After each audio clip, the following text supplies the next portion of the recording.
jawhar iyo dhuusamareeb laga hergelin doono waxaan rajaynaynaa magaalooyinkeena marka mashruucyadaanu ay dhaqan galaan magaalooyinkeenu inay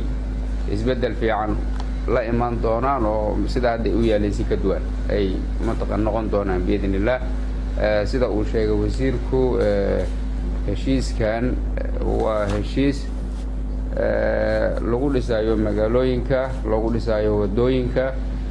iyo sewage-ka iyo meelaha kale oo jid xaafadeedka ah ayaa lagu dhisi doonaa oo interlogyo waxyaabo noocaas ayaa lagu saari doonaa sidoo kale kaabadaha ama buundooyinka meelaha yani la isaga gudbo magaalada ayaa ka mid ah runtii mashaariicdaas waxay qayb ka tahay deyn cafiska sida wasiirkuba uu sheegay oo runtii aan uga mahad celinayo sida nafurnimada ah oo albaabada ugu garaacay mashruucan waa 112 milyan waa bilow fiican afar magaalo ayaa laga fulinayaa sida wasiirka iyo gudoomiyaha gobolka waa sheegeen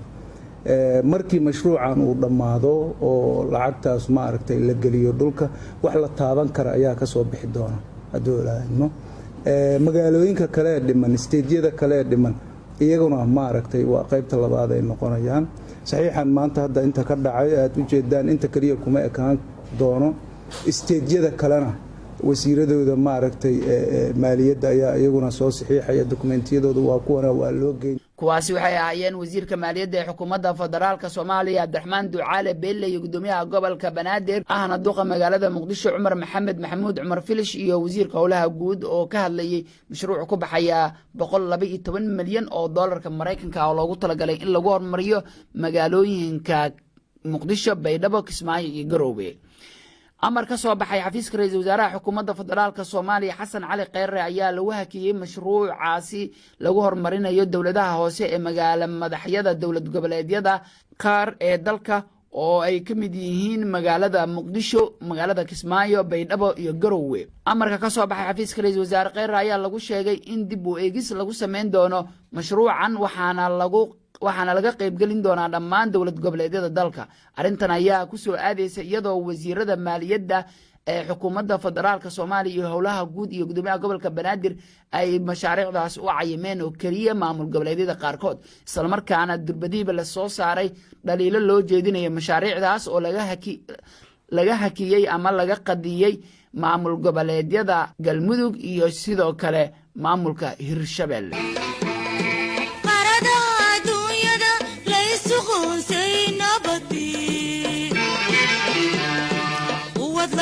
sheegtiyo isqoraansi baa yimid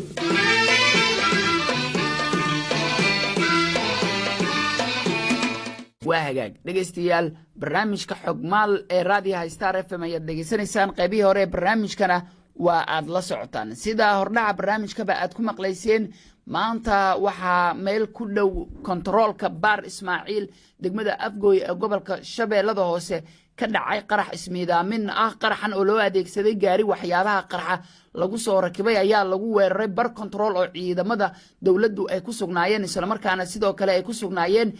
shaqaale u dhashay dalka Turkiga oo qayb ka ahaa mashruuca lagu dhisay wadada isku xiriirisa magaalada Muqdisho iyo sidoo kale degmada Afgooy ee gobolka Shabeellada Hoose arintaas waxaa ka hadlay oo warar kala gedisan ka soo saaray dawladda federaalka Soomaaliya iyo sidoo kale dawladda Turkiga waxaan ku bilaawnaa dawladda Turkiga ayaa sheegtay tirada Soomaalida iyo Turkida ay ku waxyeelowday qaraxaasi oo ka dhacay gobolka Shabeellada Hoose wasiirka caafimaadka ee dawladda Turkiga waxa uu sheegay in 15 qofood ay ku dhaawacmeen qaraxaas kuwaas oo iskugu jiray 9 Soomaali ah iyo 6 injineer ah oo u dhashay dalka Turkiga waxa uu sidoo kale uu sheegay in 4 kamid ah dhaawacyada Soomaalida ah ayna xaaladooda liidato ayna wadaan la tashiyo ku aadan sidii ay ugu soo diri lahaayeen dalkaasi Turkiga si caafimaad halkaasi loogu qaado dawladda Soomaaliya ayaa iyagana war ka soo saartay qaraxaas waxa ka hadlay afhayeenka xukuumadda federaalka Soomaaliya Ismaaciil Oranjo waxaana uu faahfaahiyay qasaaraha ka dhashay qaraxaasi iyo sida uu qaraxa u dhacay baara 12 beernimo ee maanta ayaa gaari walxa qarxa laga soo buuxiyay lala egtay kolonyo ka tirsan ciidanka sida gaarka u tababaran ee booliiska oo ilaalo u ahaa shaqaalaha dhismaha ka wada wadada isku xirta muqdisho iyo afgooye ee turkida ayaa lala beegsaday. dabcan waxaa weerarkaas waa weerar naftihalignimo ah oo loogu talagalay in lagu dhabarjibiyo ama lagu niyadjibiyo howlaha baaxadda weyn leh ee turkida ka wado gudaha waddanka soomaaliya, gaar ahaana dhismaha wadada dheer muhiimka ah ee isku xirta muqdisho iyo afgooye. dabcan waxaa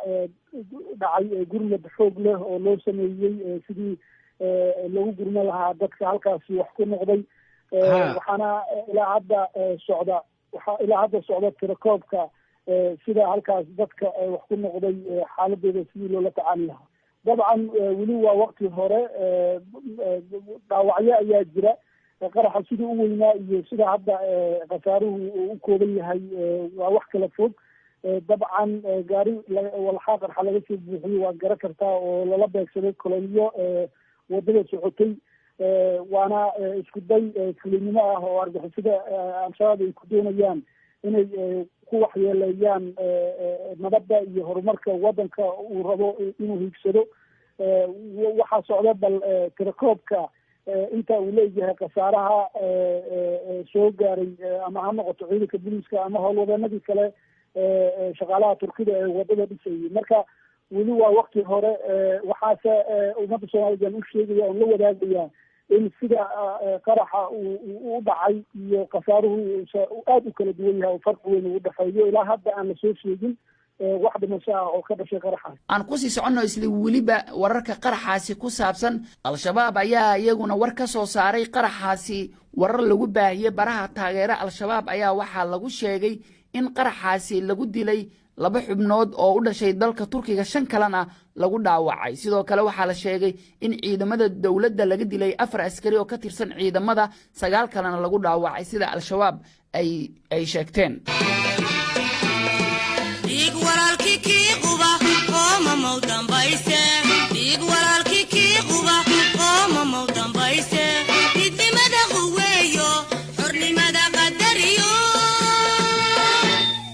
warka qaraxaasi ka dhacay gobolka Shabeellada Hoose intaas aynu kaga gudubno qodobada kale ee ku jira barnaamijka Xogmaal. hal qof ayaa lagu soo waramayaa in uu geeriyooday oo ilmo yar ahaa, 8 kalena la dhigay isbitaalka magaalada Qardho ee gobolka Karkaar ee Puntland kadib markii ay ku sumoobeen caano ay cabeen. Muuse Saciid Aadan, agaasimaha isbitaalka magaalada Qardho, ayaa uga waramay wariyaasha sida ay wax u dhaceen iyo dadka sumoobay ee la gaarsiiyay isbitaalkaasi. labada qoys waxay ka kala koobnaayeen 3 iyo 5 qof oo hooyo ku jirto. waxa markiiba naftu deysay mid kamid ah ilmihii ama wiil kamid ah qoyskii inuu ku sumoobeen. waxa xaaladiisu aad u liidatay. intii kale xaaladooda aad bay hadda u fiican tahay, gacantan lagu qabtay, aad bay hadda wanaagsan yihiin, si fiican baana loo dabibay. faliilaahi alxamdu, xaaladooda aad bay wanaagsan yihiin. walaahi waxyaalo badan baa keeni kara, inta badan wax soo noqdo way maaha wax hadda kaliya dhacay. waxa inta badan keeni kara xoolaha oo la sumeeyo sida lagala dagaasunta cayayaanka oo ama yiraahdo cadhada ama lagu duro irbadahan ayagana loogala tacaalo xagga caafimaadka baa keena. sidoo kale waxaa keena dadka ka ganacsada caanaha oo iyaga laftigooda ku shuba weelal aan markaa munaasib ahayn, oo labada arrimoodba waa keenaan. waana ay ka timaadaa dhacdada iyada oo xagga simowga mana aha wax mar kaliya dhacay, waa wax inta badan soo noqnoqda oo aad moodid inaan weli lagu baraarugsanayn. u baahan tahay in bulshada aad ugu baraarugto, xil gaarana shakhsi walba iska saaro. sumowga caanaha xoolaha in lagu sameeyo runtii waxa keeni kara arrimo tira badan. labada arrimood ugu muhiimsan waxa weeye inay noqoto biological ama inay noqoto chemical. biologicalku waa inay noqoto hab bacteria oo neefkii laftiisa caanaha ay ka yimaadeen uu qabo xanuun bacteria markaas bacteria soo gudubto oo humankii ama dadku soo gudubto. qaab kalena waa chemical oo markaa neefkii inuu daawo qaato, daawadaas isagoo daawada jirkiisa ku jidho caanihii la maalo, dawadii sunta ahayd markay usoo gudubto dadka bilaadanka ahaa. mawduucaas mawduuc aad runta halis u weeye, aadna u soo laalaabtay, loona baahan yahay dadka in laga wacyigeliyo, awaaras badan laga sameeyo, weliba dadka reer miyiga ah inay arrintaa mas-uuliyad weyn iska saaraan. xoolaha ay maalayaan ama dadka u keenayaan caanaha inay hubiyeen inuu caanaha xoolahaas ahaan xoolo qaatay wax daawo ah ama wax xanuun aan qabin. waa hagaag markan waxaan idiin soo gudbinaynaa aragtida qaar ka mid a dhegaystayaasheena ee ka dhiibanaya qodobkan dooda ee caawaan uga hadlayno oo ku saabsan sideed u aragtaa doorashada guddoonka baarlamaanka galmudug ee shalay ka dhacday magaalada dhuusamare. asalaamu calaykum waraxmatullaahi wabarakaatu. aad ayaan idiin salaamay bahda star f m iyo asxaabta gruubka. magacaygu waa cabdinuur ciise, jooga xarunta baarlamaanka dowlad goboleedka galmudug cadaado. haddii aan ka dhibto ra'yigayga doorashadii shalay ka dhacday magaalada dhuusamareeb, sideed u aragtaa guddoonkii lagu doortay ee baarlamaanka dowlad goboleedka galmudug? run ahaantii waxaa ka dhacday halkaa doorasho ka mida noocyada doorashada ka qabsooma dalka soomaaliya iyo dowlad goboleedyadiisa. run ahaantii doorashada saan dareemayo waxay ka dhacday howl weyn oo loo diyaariyey in doorashadu ka dhacdo. laakiin su-aasha isweydiinta mudan waxay tahay xildhibaanada guddoonka baarlamaanka doortay ee galmudug ayagu siday ku yimaadeen ka xildhibaan ahaan? ma ahaayeen mid kuwo ku yimid aragtida shacabka iyo rabitaanka shacabka dadweynaha? haddii ay yihiin kuwo nuuca ku yimid ayna doorteen guddoonku ay doortaan wuxuu u egyahay guddoon si saxa ku yimid oo shacabku raalli ka yahay. laakiin haddii markii hore aysan ku imaanin raalli ahaansho shacabka, waxaan filayaa guddoonka ay keeneenna inuusan ku imaanin raalli ahaansho shacabka. asalaamu calaykum bahda star f m inta ku jirta gruubkan ee madasha aragti wadaaga. waxaa idin leeyahay waa mahadsantihiin. magacayga waa raaqiyo xaaji cumar rasmi, waxaan ku suganahay magaalada muqdisho. haddii aan aragtidayda ka dhiibto guddoon baarlamaan ee shalay lagu qabtay magaalada dhuusamareeb, waxaan isdhihi karaa doorashadii ebed ugu wanaagsaneed ee ka dhacday dhuusamareeb inay tahay. maxamed nuur gacalna uu kusoo baxay, isagana uu ahaa midka ugu cadcadaa ee baraha bulshada lagu hadalhayay. waana rajeynayaa shacabka galmudug in uu wax badan ka tari doono howlihii loo idmaday loo doortayna inuu kasoo bixi karo, maadaama galmudug ay tahay gobolka ugu qalalaasaha hadda maamul goboleedka markii loo eego uu yahay. dhibaato fara badan ee soo martay shacabka reer galmudugna aad ayay ugu hambaliyeen doctor maxamed nuur gacal. bismillaah, dhammaan inta ka midaysan baxwadaagta star f m iyo shaqaalaha ugu cadcad waa idin salaamay. anigoo ah maxamed cilmi kana sugan degmada dharkeenley. haddaan aragtideeda ama fikirkii ama oraxdeeda ka dhiibto doorashadii oo ka dhacday baarlamaanka dowlad goboleedka galmudug, ma ahayn mid oo shacabka ku qanacsan, sababtoo ah ninkii ay shacabka ay doonayaan mala doornin. mid kale, madaxweynaha dowlad goboleedka waqtigiisu dhammaaday mudane xaaf inuu kala laabtay hilkii u dhiibtay ama mas-uulka u dhiibtay wasiirka arrimaha gudaha. soo ma la dhihi kara waa mid doorasho oo dadkoo idil u madaysan, ma la dhihi karo. asalaamu calaykum, magacayga waa saa'il abdi oo joogo degmada gurceel. haddaan fikir ka dhiibto doorashadii shalay ka dhacday galmudug, waxaan isleeyahay doorashadii aabid ugu wanaagsaneyd ayay ahayd ee galmudug ka dhacday. masharixii ugu caddaa oo inuu guuleysta la filayay ayaana guuleystay. waxaan leeyahay mucaaradka faraha kala baxaan galmudugtan waa midii saxaneed.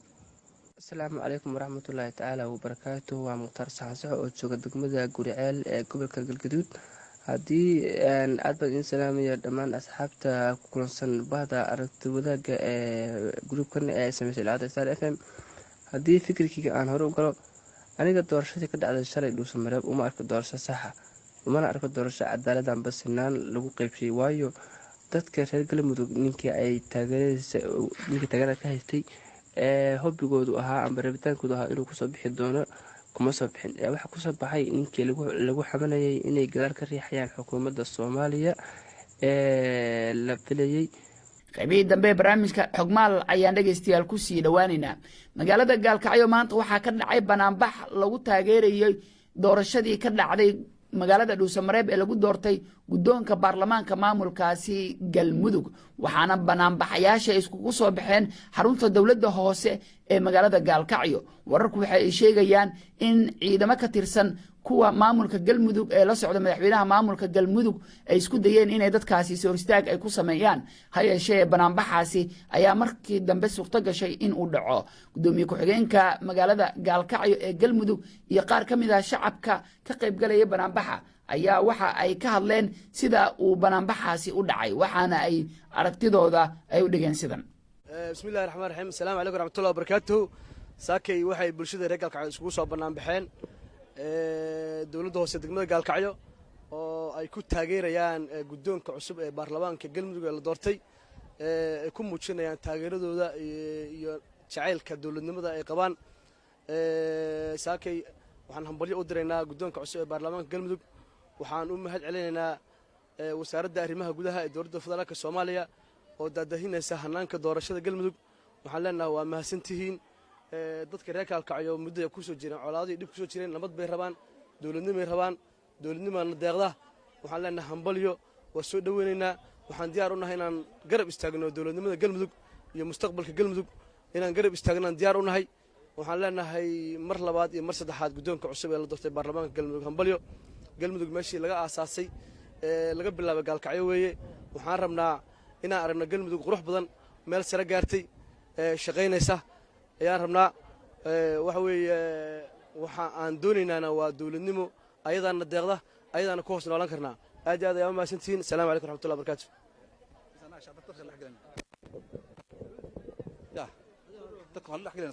bismillahi raxmaan raxiim waxaan halkan ka salaamaynaa maayir ku-xigeenka iyo dadweynaha reer gaalkacyo oo saakay isugu soo banaanbaxay ii sheegay soo dhoweynta guddoomiyaha baarlamaanka galmudug waxaa intaas waa ku faraxsannahay dadkuna farxad bii saakay reerreyn bay uga caddahay wixii halkan degmada gaalkacyo u yimaadeen yani faraxsanaan weeye ma ogola dowladihii dambe dadku yeeli mayaan dadku waxay rabaan dowlad bay rabaan dadkan waa dad 30 sano dhibaato ku dhex jiray iyo burbur maantana qofna ka yeeli mayaan inuu dowlad Soomaaliyeed oo galmudug dhalanaysa in la mucaarado qof laga yeelahay mare dadku waa soo kaceen dowladana dadka xukuma dowladana waxa xukuma shacabka xukuma shacabkii waa u jeedin Soomaaliya reer galmudugay gaalkacyo waxay yani taageersan tahay dowladda Soomaaliyeed oo galmudug noo dhalatay iyo gudoomiyaha baarlamaanka galmudug waxaana gudoomiye soo dhawow dadkan waa dadkaagi waa deegaankii ku dhalato doorashada lagu doorto isha ku dhalatay weeye hadda soo dhaweyn baa iyo hambalya ku soo kuleenahay reer gaalkacyo waa kuwa reer gaalkacyo ilaa dad 10,000 oo qof maanta banaan ku taagan qorraxda ku taagan soo dhaweyntaada marka gudoomiye waa maasan tahay soo dhawow madaxweynahana tiidaan sidoo kale weeye assalaamu calaykum raxmatullahi wabarakaatu bismillaah alxamdulilah wasalaatu wasalaamu calaa rasuulillaah ama bacdu waxaan halkan ka salaamayaa duqa degmada gaalkacyo xirsi yuusuf barre iyo ku-xigeenkiisa iyo dhammaan shacabka reer galmudug saaki waxay noo tahay subax farxadeed waxaan ku muujinaynaa meeshaan shucuurteenna aan u qabno yogaleelka galmudug lagu yogaleelayo caasimadda dhuusamareeb waxay noo tahay annaga maalin weyn oo ah horusocod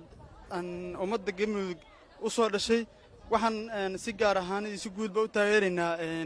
guddoomiyaha cusub ee baarlamaanka maxamed nuur gacal iyo ku-xigeenadiisa iyo dhammaan najiitada ka soo baxda reer galmudug waxa ay isugu keeneen caasimadda dhuusamareeb waxaad u jeedaan waa shacabkii degmada gaalkacyo waxaan leenahay dhammaanteen waa noo anfacaysaa dowladnimadu iyo habsocodku saakay halkan waxaan iskugu nimid taageero weyn oo aan muujinayno guddoomiyaha baarlamaanka cusub ee la doortay galmudug ayaan taageeraynaa waxaan joognaa dowladda hoose ayaan joognaa shacabkaan tirada badan waa u jeediin waxay taageerayaan guddoomiyaha baarlamaanka ee galmudug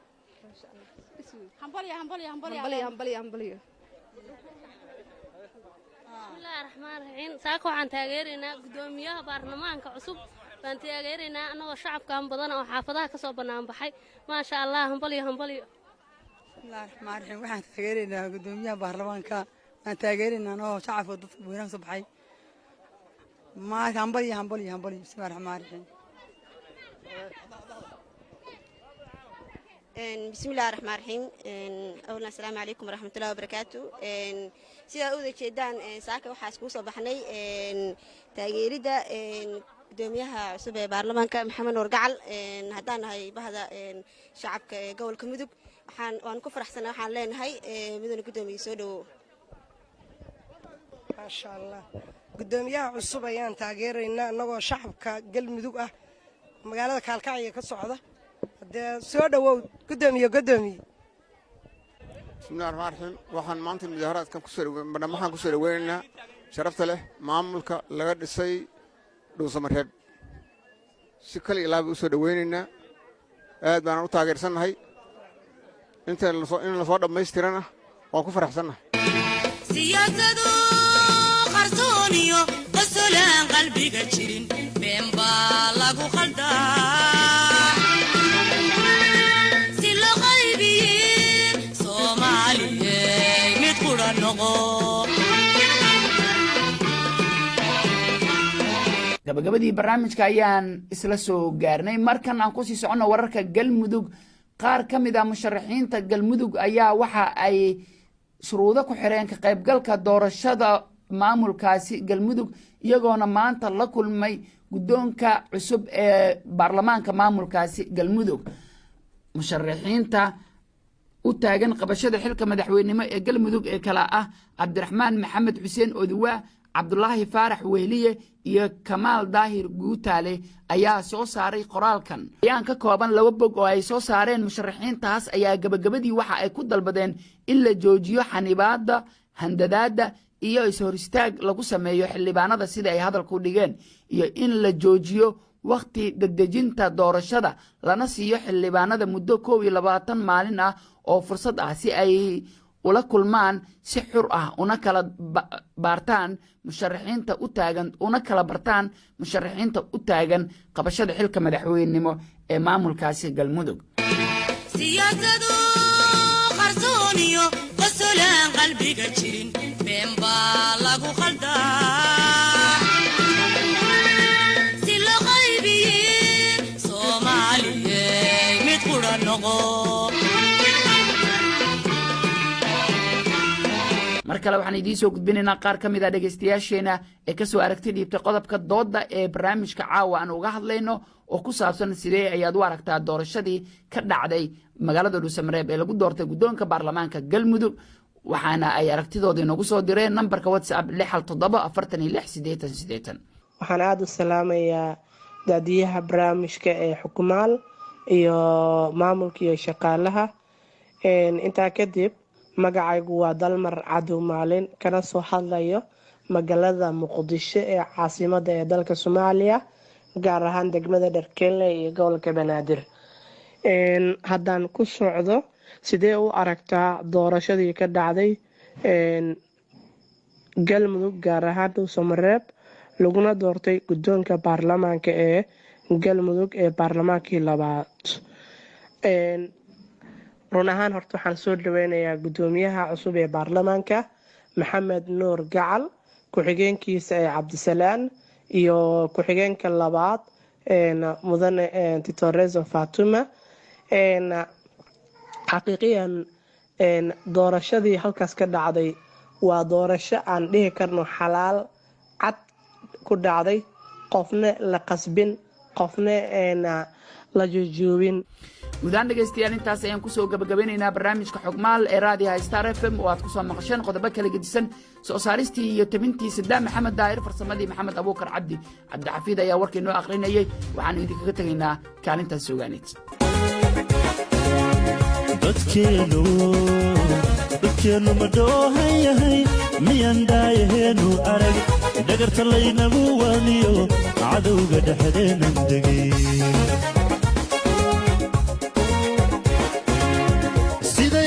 dhammaynayaan dhallaankiiyo hooyadood dhakhaatiir iyo waxgarad dhigeenna u daadiyan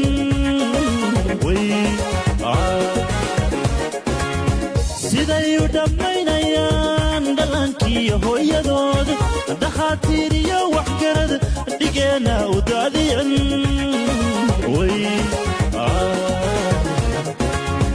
waxaa lama dhowran kare dhawaaqa maloo kacay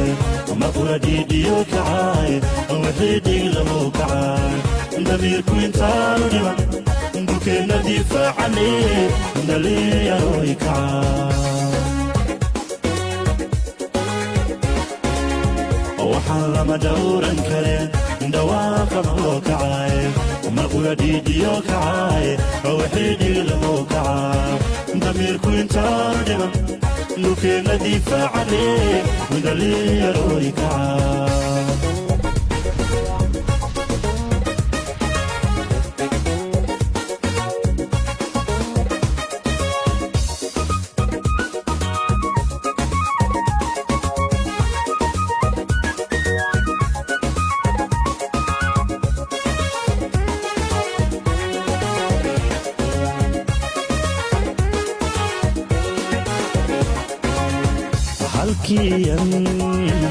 halkiyan ku dhalanayo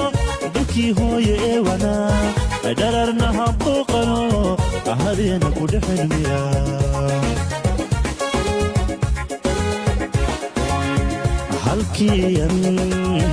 halkiyan ku dhalanayo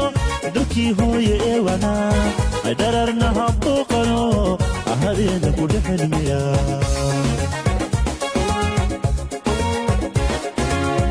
dhibaatooyinkan marniyo wixii dhagka faarisigay taariikhda inoogu dhiga xusuustuuna yaanay dhumin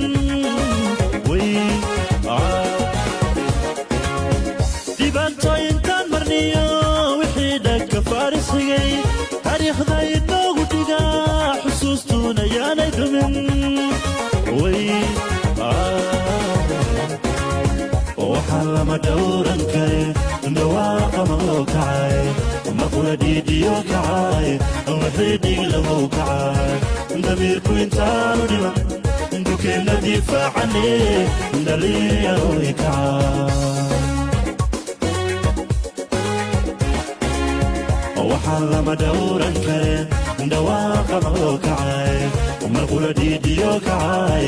wixii dhiilamoo kacay damiirku intaanu dhiman dhulkeenna difaacane dhalinyarooy kacaa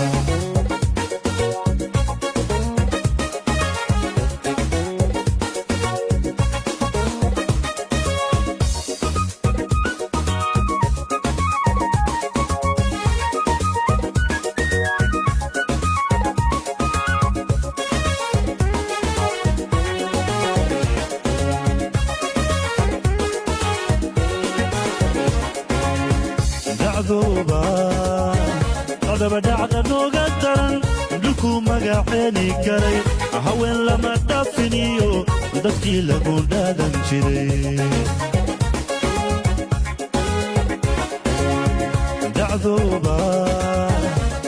dhacda nooga daran dhulkuu magaceeni garay haween lama dhaafiniyo dadkii lagu dhaadan jiray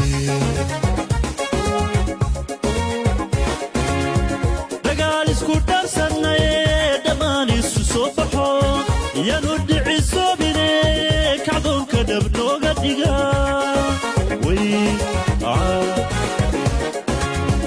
dagaal isku dharsanaye dhammaan isu soo baxo yanu dhicisoobine kacdoonka dhab nooga dhiga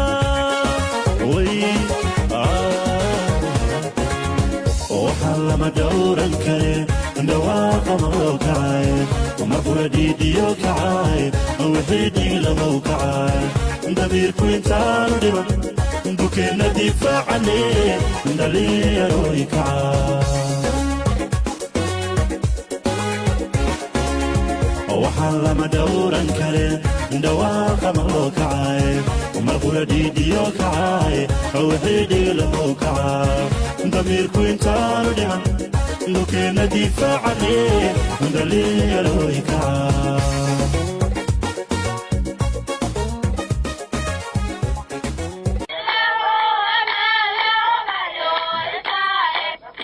intaasay kuma